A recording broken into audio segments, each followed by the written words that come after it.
German ඇල්ෆබෙට් එක ඉගෙන ගනිමු.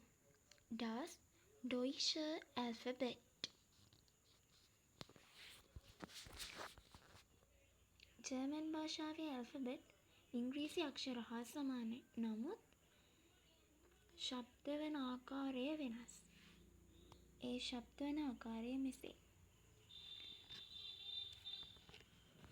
A, B, C, D, E, F, G, H, I, J, K, L, M, N, O, P, Q, R, S, T, U, V, W, X, Y, Z.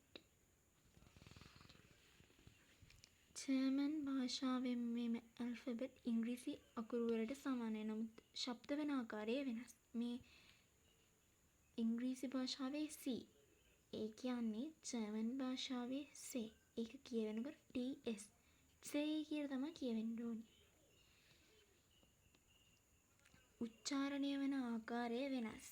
නමුත් අක්ෂර එක හා සමානයි. හරිම සරලයි.